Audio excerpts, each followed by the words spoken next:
Hi, ladies and gentlemen. Your friend Mark Victor Hansen here, and we are talking books. And I've been doing this for 50 years, and there are books, and then there are books. And today we have a book of books, and it is called The Sword of Illumination, and is by my friend David Olcott, who I'll let talk in a minute. But you just got to understand that this guy has gone through the whole story, and he starts out saying, hey, wait a second, which is more important, your will or your destiny? And I am so excited to share this with you, because here's what's going to happen. When you start reading this, it is a page turner, and you're not going to be able to stop reading it. So with that, welcome aboard, David. How are you today? Good, brother. So good to see you again. It's good to see you. Tell us why you wrote this book, because not everybody writes a book, and you've written a book, but it is a book that is captivating your attention. I mean, you know, my cliche, is where the attention goes, the energy flows. Once you start doing this, you can't stop, because it is, ladies and gentlemen, I'm in the soul business, sort of. And I'm not black, but it awakens your soul. So take it away, David. Awesome. Thanks. Reason, inspiration behind writing this. Okay. Well, you are very familiar with a gentleman who has been an awe-inspiring moment, a hero in my life, Og Mandino. Yep. And I read, of course, one of his books when I was in the sales gambit, and The Greatest Salesman in the World, of course, and that set me on a path. And I will tell you that I'd done really well in my life up to that point. I knew I had to learn some different things with sales, and that's why I got involved with that. And I started really immersing myself into the sales technology, how to sell things and those kind of ideas. And as I did, other than Og's book, there were so many books that were just about, this is what you got to do to get people to do this and manipulate them and do this. And I was like, I hate this. I was just like, I can't do that. I'm not going to do this. And thank God for Og's book, because it started me on a different path. It reminded me of something that I had not spent a lot of time with at that point in my life, which was the faith-based part of this, the spiritual concept, remembering there is a loving God. And I got to tell you, I remembered that, and I thought about this very consciously. I said, then a loving God would never place me on this planet without a very clear understanding of how this place works. So all I had to do was figure out how that worked, because the path was already here. I needed to find out what it was. So I went on this journey of saying, hey, this stuff that I'm watching other people do, yes, it's making the money. Yes, it's doing there, but these people are not happy. This is not where I want to go. This is somewhere different. There's a different experience that I'm after. And that was the word that really shifted things for me. I'm a control freak. My staff will tell you that. People around will tell me this. But then I really had to look at, what can I control? And over again, you hear people in books and tapes and movies talk about, you get to control your thoughts. You get to control the meanings of things. And the last part of that is you get to control your experiences of things. Everything else, like controlling people or controlling, events that happen in your life, it's never going to happen. And it doesn't take you long to figure out that stuff doesn't work. So if I could control experiences in my life, that means I could change the meaning behind anything that was happening to me. And the power of that statement is what it started inspiring me to, like, is that real? I mean, can it be practical? Can it be functional? Does it have to be some kind of shrine about, know thyself and these other wild things of, in the absence of that which is not, that which is not, how do you make that practical? And so that's the path that I went on to be able to discover what were some of these things that really made successful people successful. Ladies and gentlemen, we're going to talk about the Swords of Illumination, because you and I are here, and David will go into this the same way I think I am going to. But your goal in life is to not just come and say, hey, wait a second, I'm going to go get a job, come home after being tired, crash beer cans on my hand, throw them at the TV. That is not what life is about. We're discussing the Swords of Illumination by my dear friend, David C. Olcott. But the point is, I want to just do that historical thing. A lot of you know The Greatest Salesman Ever and all Og Mandino's books. Two issues. Number one is he was the first person to endorse my books. He lived here in Arizona. I was frequently at his house. He had 500 Bibles. And I grew up and I thought, man, there's one Bible. There's no such thing as 500 Bibles. There's no more than 4 Gospels, and so it was illuminating to me. And he was wise beyond wise because he was an alcoholic. He lost his job. His family had to walk from the Northeast all the way out to Chicago to get a job, and then he became the head of Success Magazine. I'm telling you that David's had the same kind of rigorous journey as a control freak to go through the fiery hoops, come out the other side and say, hey, wait a second. Not only am I going to dust myself off, but I'm going to tell you about what I did. But more importantly, then I'm going to tell you about where I'm going and where you can go if you really learn the principles. And he's got his logo or symbol and right behind his head. So what are we going to learn in the swords of illumination to get illuminated? Well, the idea here is then going along with what we talked about is how to change the experience of any event that happens in your life. So growing up in the Florida Keys that I grew up in a place called Big Pine Key, while I was born there in Miami and lived through in Florida till I left in 2017, I went through 22 major hurricanes, all class 3 or above. Now, not every one of them, Mark, hit me where I was located, but the primal one, Andrew, I was in Kendall when it hit at a level 5. Tornadoes, the craziness that happened. Thankful to survive that for sure. But the most important thing was going through those 22 storms. It taught me about I couldn't control those events. So a hurricane is an event, but I could change how I prepared for that. The waters that I got, right? The things. And by the way, going in that 22 different times, that was just the hurricane 3s and above. There was also hurricane 1 and 2s.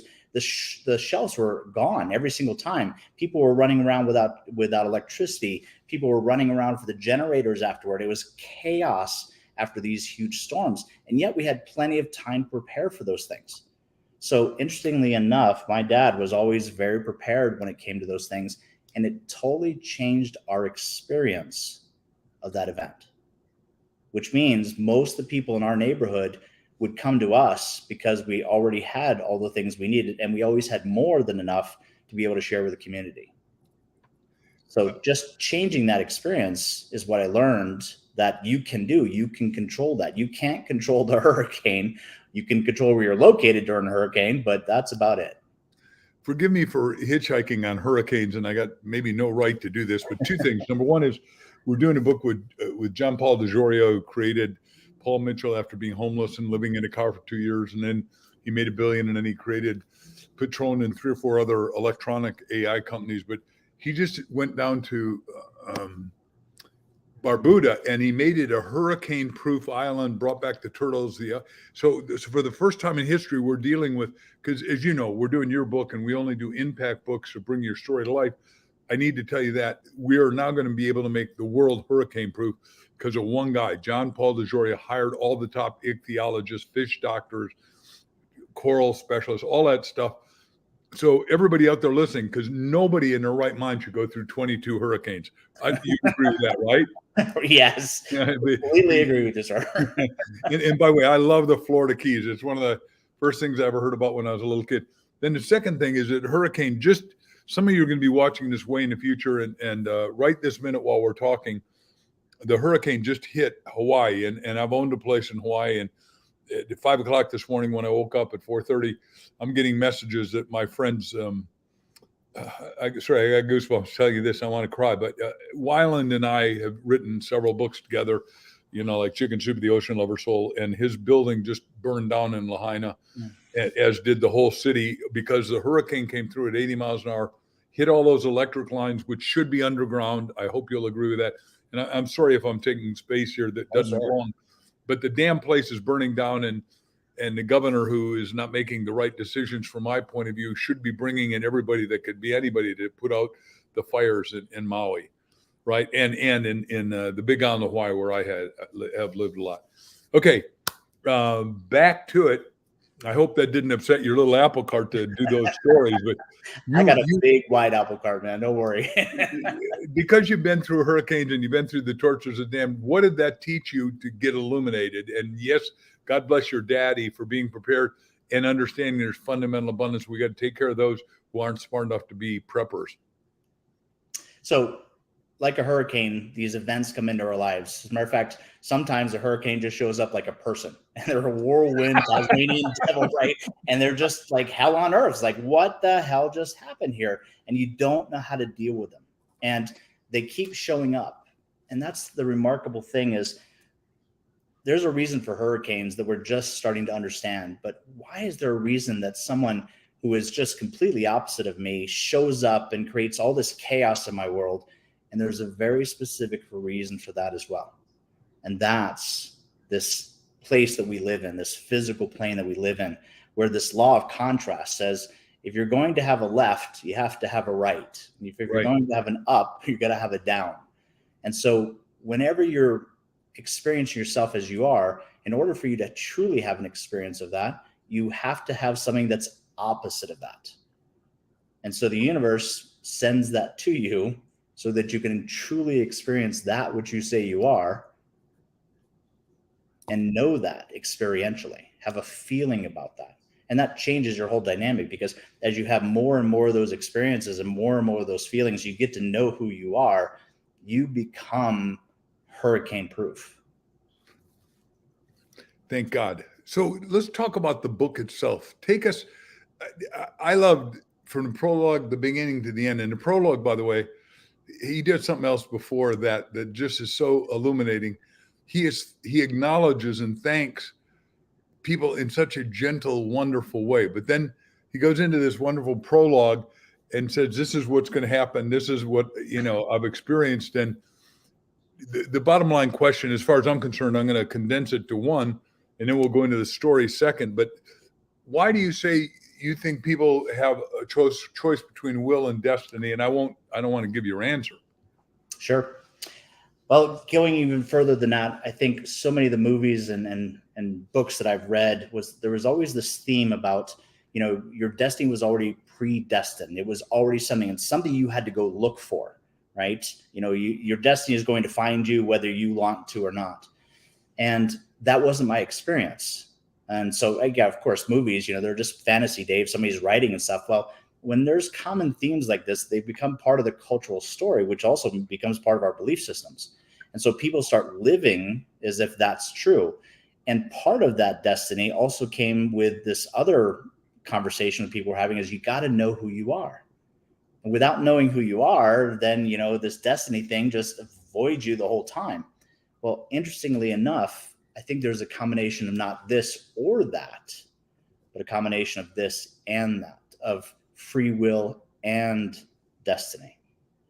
And here's how I've experienced it working. Go ahead. I was going to say, define each one, because not everybody out there is on the same intellectual orbit or spiritual orbit as you are. And by the way, this book wakes up the profound spirituality, as far as I'm concerned, within each and every one of you. I hope you'll agree with that. But define will and destiny, if you wouldn't mind. So it has been my experience, my understanding, as I've stood on the shoulders of masters and learned through them. That is the idea behind the main idea behind the whole book, is that you are not here to discover who you are. You are here to create who you are. Now, Mark, I don't know how you read that the first time you read it, but when it sat me down like nothing I'd ever experienced before. And I truly mean that profoundly. It sat me down at 20 years old and like, that can't be true, because everything else I'd seen up to that point was the exact opposite of that. Discovering who you were was something you had to go find. Like it was a hidden treasure that God had put away somewhere, and you had to go on this odyssey to be able to do it. And you had to go through all these trials and tribulations to be able to make this thing happen. And if you earn the right, then boom, you could find out who you are. And that's not what the mystics have been telling us. That's not what the masters have been saying. They've been saying over and over that creating who you are is the thing you get to do while you're here. Everything else, creating a building, creating a book, creating, relationships, all those things are centered around that first creation. And that was just a remarkable thought that set me on this path of, okay, let's say that's really true, not just theoretically, but practically, functionally. Let's say, what are the elements of creating that self? Not discovering. That's why I love reading it, because I think everyone's got a destiny, and the destiny is to find your DNA code inside you so you know who you are, so you can invent you. And then the other thing you're going to teach, I don't want to preempt anything here, but is that you got to keep recreating you, because it is an evolutionary, it is a metamorphosis. Like, as you know, my corporate symbol is a butterfly, because you can't look at a caterpillar that's this size of my little finger crawling around, predict that it's going to go in a chrysalis, predict that it's going to come out and be this beautiful illuminated being. So now on to, if I'm not going too fast here for you and the audience, tell us why swords, because swords are deadly, dangerous, Japanese. If you don't mind and if I'm over preluding, I apologize. And then we got to have you define illumination before we go into principle and into story. Let's go back to predestination and free will, combining those two. You creating your identity helps the universe find your destiny with you. It aligns it. So by you creating who you say you are, your destiny is attracted to that. So all destinies for you already exists. Not to go too far down the rabbit hole here, but all possible destinies of you being a homeless person to you being president of the United States, all those pure potentialities of who you could be as Mark Victor Hansen already exist. You decide which of those destinies are your choice this lifetime, free will, by creating who you say you are. And Mark, you're a perfect example of this. You, somewhere in your life, decided consciously to create who you are. In this idea, this imagination, this beautiful imagination of you being this writer, this world-class publisher, and everything else that goes along with this, you made a decision, a choice about being that, and then doing the things that are associated with that.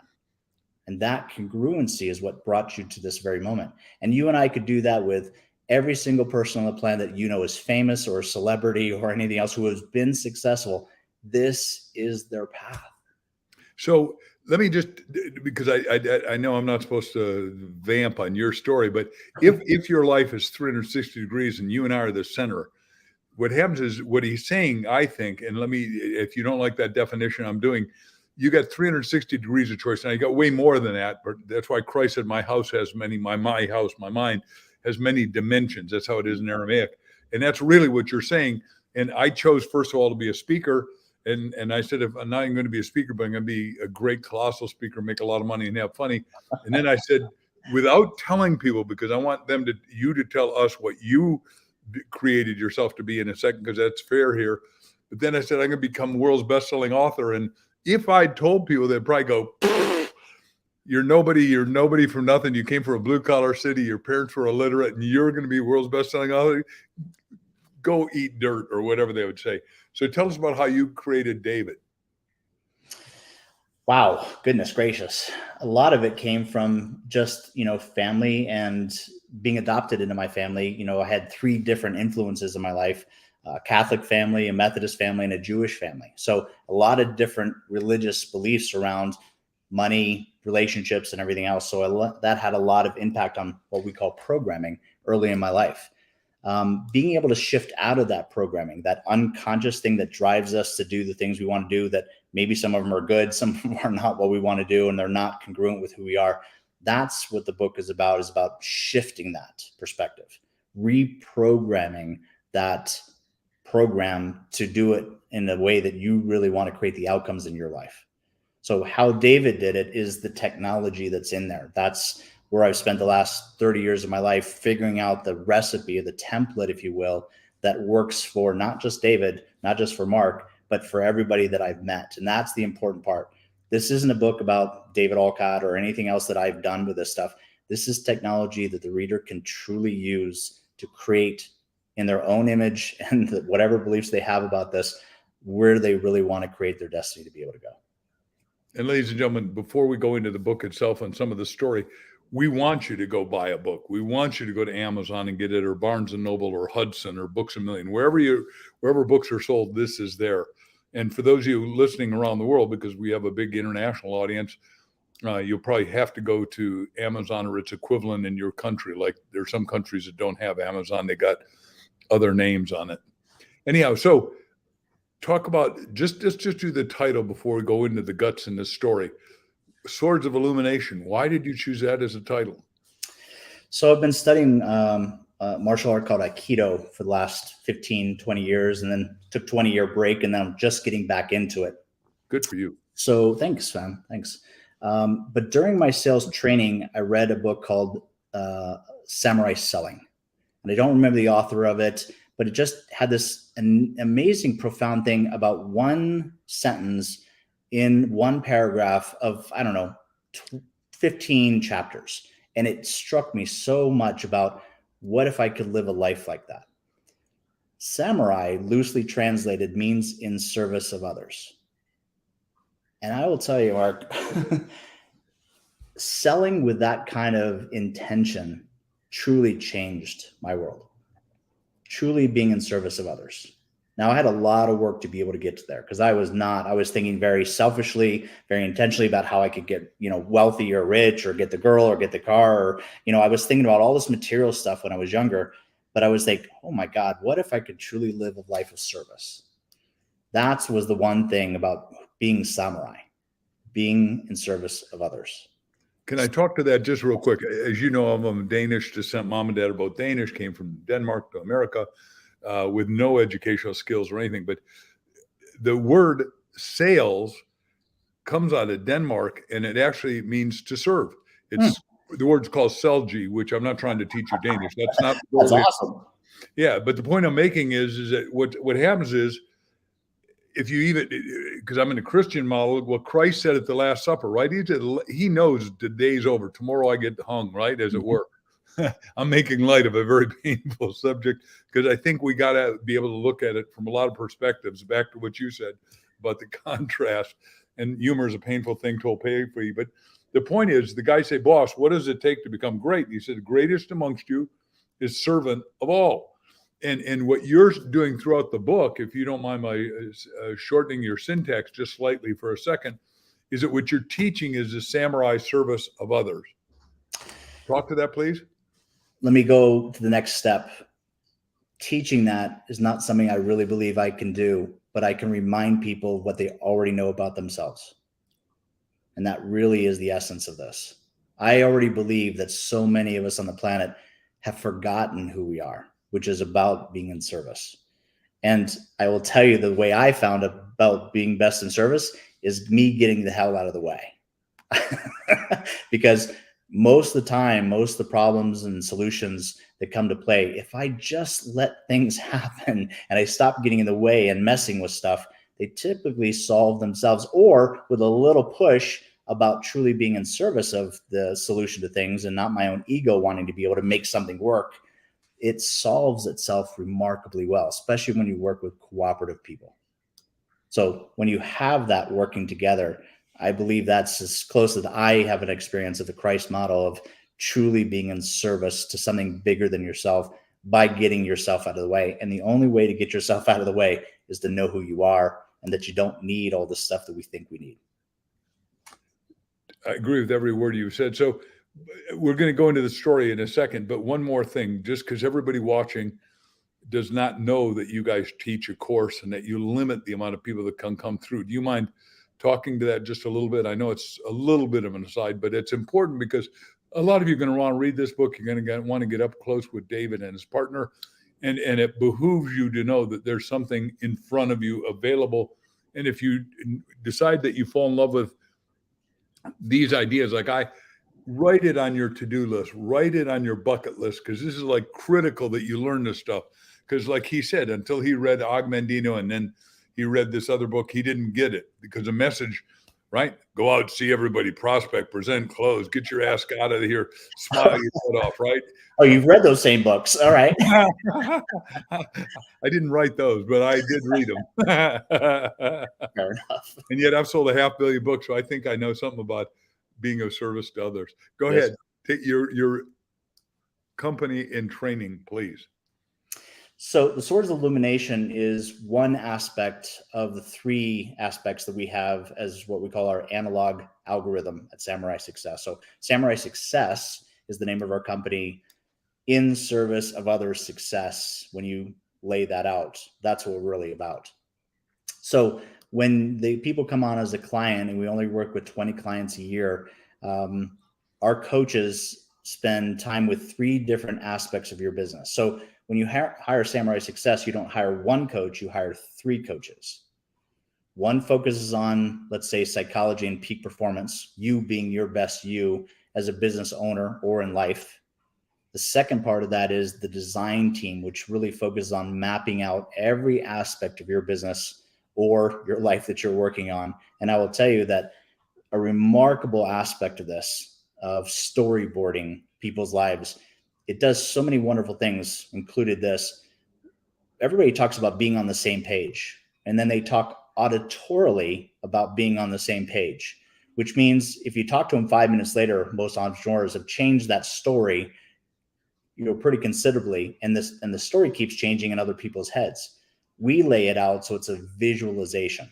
So when people or the entrepreneur are talking to their staff, they see very clearly the steps that need to take place to be able to really make sure quality control and profitability is within the business. The efficiency model, Mark, is just remarkable when you can really map things out like that. So that's our design team. And then the third part is our finance team. So I went to school, studied finance, and really brought that to a place of understanding. If you really want to have a conversation with your own business and consider your own business an entity, it actually has a voice. And that voice can actually tell you what it needs. So our algorithm is designed to be able to say, if your business had a voice, this is what it would be telling you. You don't need to guess. You don't need to think. You don't need to do this. It will tell you what it needs over time, trend analysis, based upon those 3 aspects: how you are, who's doing the work, what kind of work they're doing through process development. And then third, we can measure that performance. And then the secret of coaching is being able to have an idea be your idea without manipulating you. And the way we do that is by this algorithm that simply says this: when you do this behavior, you have this belief about something, and you do this process, you get this result financially. Do you like that? Great. Now let's do it this way, where you have this belief and you do this process and you get this result. Which one of those do you like better? Oh, options. Entrepreneurs love options. And they love to be able to see that if they do it this way, they get the option they're really after. And if they do it this way, even though they believe in it, it doesn't get them any closer to the way they want to go. They can make then quality decisions based upon real performance, real metrics. I know we can't name any of your clients because that would be intrusive, but tell us a story about one of your clients passed. We don't have to name the company or the zone, but how they had a conversation with their business, because I love that when we talked the first long ago, however long that was. Sure. Well, let's see. We've worked with over 450 clients over the last 25 years. 25 years. I cannot believe that.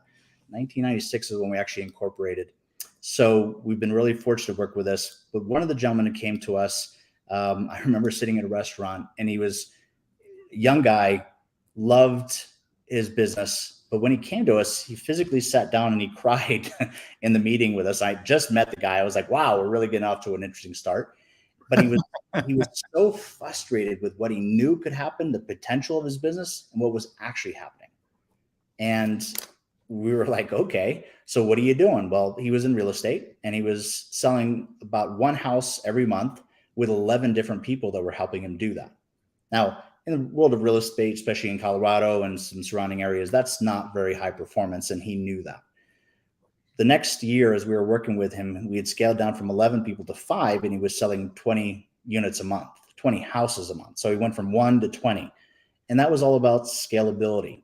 What the important part is that he was actually making more money doing this 20 than he was going to do with anything else, because he could see his margins very clearly after every single debrief that we would do with him. We would actually sit down. Here's the project. How did we do with this? What improvements could we make to the process? And so that became something where he started moving from residential and then into multifamily, which is over several $100 million with a multifamily residential now.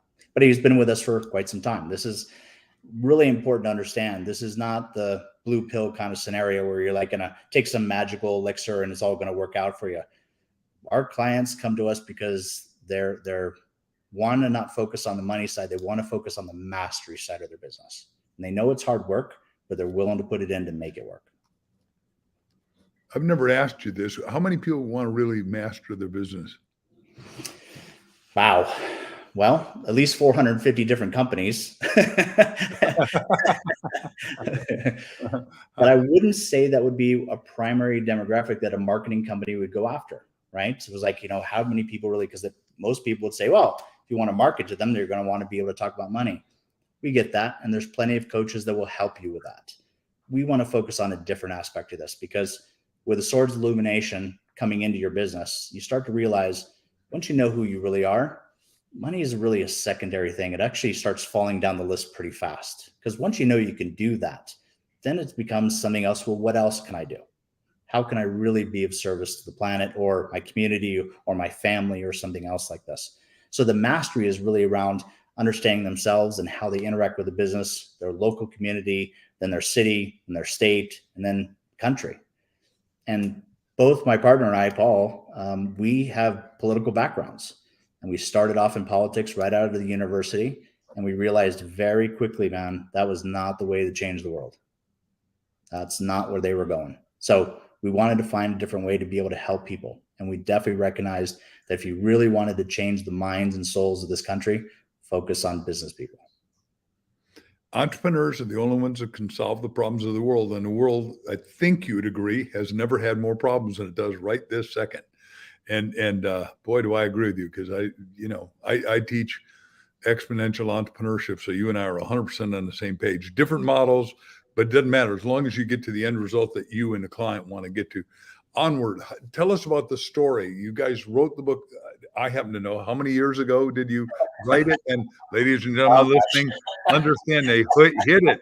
They hid it in a file cabinet that nobody saw until he and I talked. And I said, you can't hide. This is too brilliant. I'm glad you're laughing at my beating you up here on screen. You're turning red. Well deserved. I know. No, it's out at the perfect time, because you guys have been busy running a perfectly wonderful companies. Well, we finished the manuscript in 2009, and then it sat on a shelf. And I will tell you, the important part about between then and now is that I really wanted to make sure that I experimented with the technology. So I personally said, okay, we have this amazing technology. This has been given to me. It's come through me. Let's go make it practical. And so I started applying it in multiple different things that I'd never done before. So I was not always the happiest guy in the world. I was pretty rageful and angry. My father and I worked on that over a lot of years to make sure I was pretty angry. And he was really helpful and successful in helping me do that. So I really had a strong and healthy path that I needed to get out of. And not only was it just my own emotional healing that I need to get through, but also I really wanted to have some new experience of things that absolutely scared the bejesus out of me. Good. Every single time you go into the learning curve, right, Mark, you're going to get, it's not something you've ever done before. So every couple of years, my staff goes crazy with me, but every 2 to 3 years, I go do something crazy, like motorcycle racing or long range precision shooting or scuba diving or skydiving or powerlifting or, pistol training, stuff like this. And so all these crazy ice hockey, my gosh, that was 2 years of my life that I spent. I've never ice skated before in my life. And so here I am, I'm 43, 44 years old, right? I'm starting to learn stunt riding on a motorcycle at 40. I'm doing these crazy things like getting back into martial arts at 56. I'm powerlifting, benching over 400 pounds at 52 years. I mean, what's going on? Why are you doing these things? And the answer? It isn't to impress anybody. It's not even to impress me. It's to express who I say I am. That's the experience I'm after. Well, and by the way, just this may or may not be a fair metaphor and analogy, but Tom Cruise, who I think we're not talking about him spiritually, but just as a movie maker, he does all his own stunts. Which, remarkable. Exactly. And what happens is it is thrilling. It is exhilarating. But what it really does is you've defined it better than he defined it, because I read what he says, because we're making some movies, and it blows my socks off that he does it, but he didn't say it as well as you did. You just succinctly said it. It's better to express who I am. And he's 60 years old and jumping out of airplanes and taking motorcycles to the end. And he had, according to what I just watched, and if I say it wrong, it's me, because I never thought I'd repeat this, but he does this ramp in Norway off the highest mountain where I've been, because I was there. Anyhow, long story short, but then the motorcycle drops away, and he said the motorcycle could have killed him. The parachute could not open. It took him 11 times to make it work once. And you go, look, the guy's worth hundreds of millions of dollars. So I'm sure that people told you, are you an idiot? Or, by the way, I don't know what they called you, but they did not do nice line words. Is that correct? Yeah, it was not complimentary. Let's just put it that way. Okay. I won't use any profanity. But I can see that. So now on to the book, the story. What is, and thank you for doing that. And I do the same thing. I've climbed all the highest mountains, Kilimanjaro, Machu Picchu, and people go, and I was doing it I'm now 75, but I was doing it in my 50s and 60s and 75. Yesterday we got invited, and they've just found Cleopatra's ruins underneath the sea, and I can't go to who and all this, but the fact of the matter is, I'm a international recovery team diver. Weiland's, as I said earlier, is one of my best friends. It's not his, it's Smithsonian's deal. And they said, Mark, would you be willing to dive and write? And I go, damn right. And I told my wife, she said, I'll go. I mean, and most people go, this is dumb. Not only that, we want to take our grandkids, which is really, because there's a little bit of danger, there's a little bit of risk. Just going to Egypt is not always safe, right? I mean, so I hope you are hearing what I'm saying. I'm thankful that you're expressing who you are, and you and I together as friends with Paul are expressing to everybody else, holding up a mirror and saying, hey, wait a second. I don't give a damn that you're an engineer. I don't give a damn that you're a technician. I don't give a damn that you're a medical doctor, a janitor, a teacher. You've got something else in you that's supposed to be expressed. Am I on the same page with you? Absolutely. As a matter of fact, by me expressing me in this way, obviously all those things go along with adventure, right? That's a part of the adventure that I'm after. Not everybody's going to follow that same path, and they shouldn't, because that isn't their path based upon who they say they are. So this adventure that is in this book really talks about a man who is struggling with life, much like I was at the time, Tom. And he is so frustrated because he's played by all the rules. Everyone's told him exactly what to do. He's done exactly those things. And he's like, I'm failing miserably because I'm not happy. I'm stressed out of my mind. I'm frustrated. And why isn't this working? I mean, I've done all the things you told me to do. That's the rules, right? I'm supposed to follow the rules. And he gets so upset, he gets lost, and he gets caught on the side of the road, and he meets this older Asian man, and they have this campfire conversation about his frustrations. Well, let's just go back one paragraph, because, ladies and gentlemen, am I allowed to add to your story? Absolutely, sir. Yeah. So, by the way, some people say, well, you don't really read all those books. Yes, I do. They don't come out of my publishing house unless I've read them and know a word for. The point is, the guy was well educated. The guy had a family. The guy is up over his eyeballs in debt, but he's basically running away, which I'm not trying to take any of your story away. And now he runs out. I got goosebumps because I think the writing is so bloody good and clear. Everyone can relate to it. His cell phone doesn't have any energy. The car battery doesn't have. Ladies and gentlemen, the yogurt's hitting the fan. And what David and Paul, his partner, are saying to you is, look, the yogurt's going to hit the fan. That's not even a maybe in your life. You're going to have two guarantees, as far as I'm concerned. David will add some others, but you're going to have suffering and you're going to have pain. Nobody misses out on it. If you're too young, if you're 19 and haven't had any, it's coming. So this guy, the yogurt's hit the fan, and this little old guy knocks at the window. Take it away, David. So they have a campsite fire chat, reluctantly on Tom's part, as you know, because he doesn't want to be there. And his frustration with life is definitely being brought to the whole table because that's who he is. And they start having a conversation about a family member of the old man that's there, whose name is Yoshi. And Yoshi is attending the school of Japan in feudal Japan in the 15th century. So you have a flashback, if you will, into this place of where the school of Aspen is being created. And Yoshi is on his way to be able to be trained at this school and start learning about the different swords of illumination. Going back to your question earlier, why the swords? Well, Augmendino had his scrolls, as you know about so beautifully. And so that was an absolute capture for me that just said the swords are so much. And you're absolutely right. Swords, even today, if you have a real sword, it's incredibly deadly.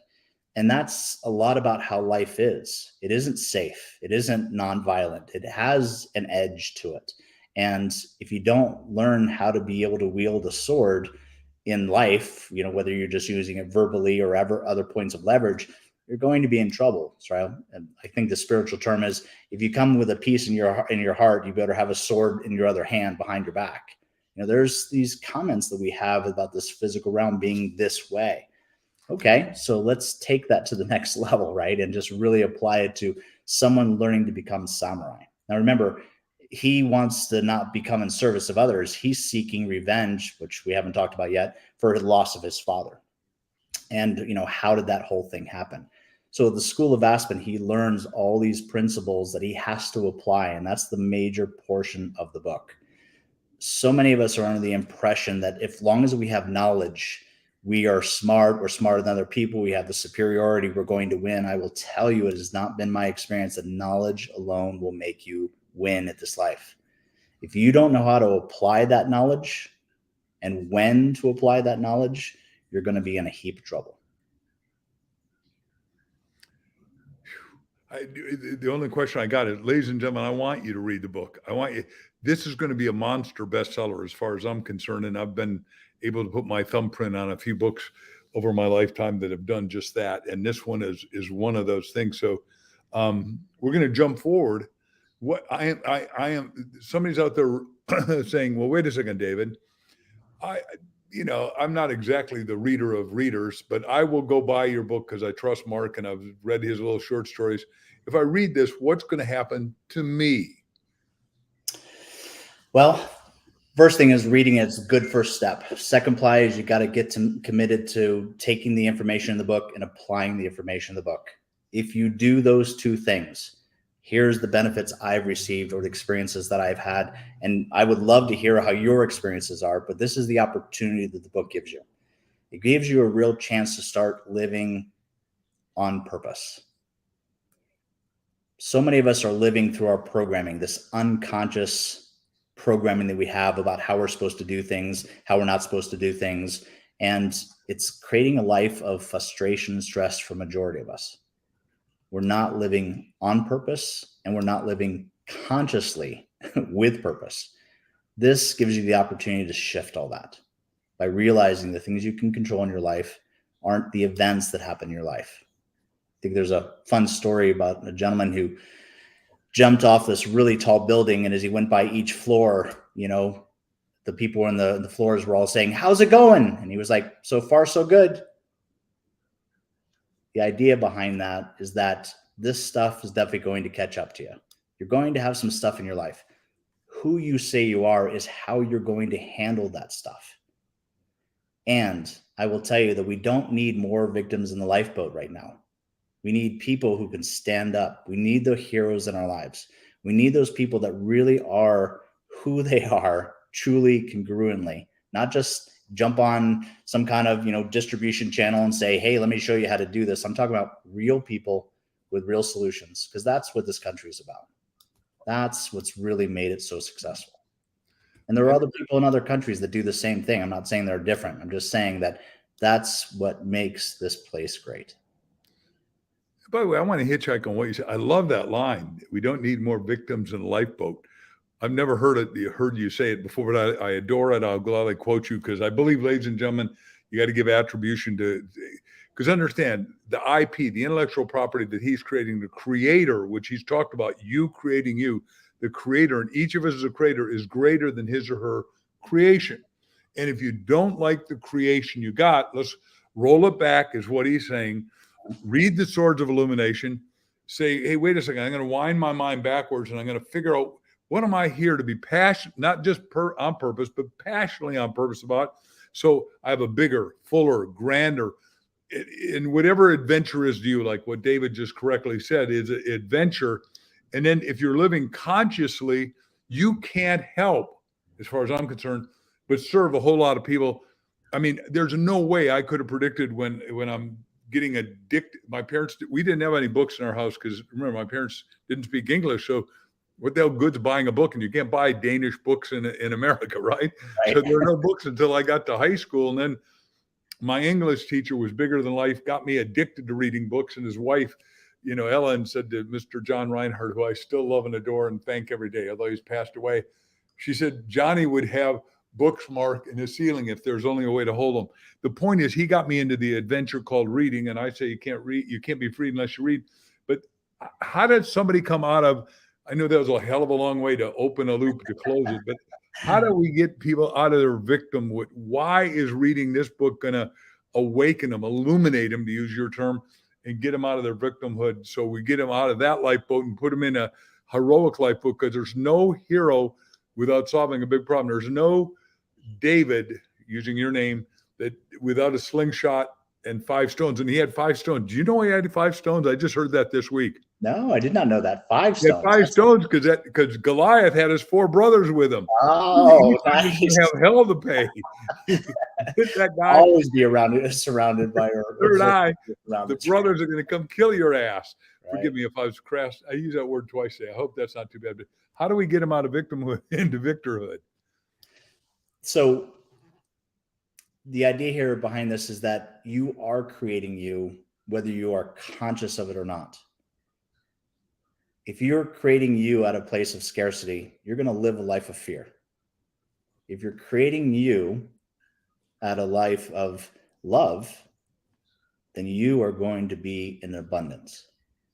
And I will tell you, if I'm going to think about myself of being in a resourceful state, of having to deal with a situation like a hurricane or an individual or getting in or out of a lifeboat, I want to be able to be in the most resourceful state possible, emotional state. Because if I'm being resourceful, if I'm being abundant, because that's my true choice of who I am, then I'm going to react and respond differently to whatever event shows up, as opposed to creating or having someone else create who I am and living in a place of fear or scarcity. I'm going to respond, react differently to that same event. Listen, this country is amazing. I'm very thankful to live here. Me too. There are some big issues we have. And if we have resourceful people, we can solve these problems. We have resourceful people. Yes, sir. Entrepreneurs and other people that really work cooperatively together, because that's what makes us so remarkable, is that uniqueness about working cooperatively. And we've lost that. We can get it back as we remember who we are and get back to creating that path, because it's who we say we are. Okay. As we start to move toward the conclusion, first of all, I want you to give your website address so they can write you with this. Ladies and gentlemen, I've asked you now 3 or 4 times. I am putting my Mark Victor Hansen stamp of approval, like a good housekeeping stamp of approval. This is not a maybe book.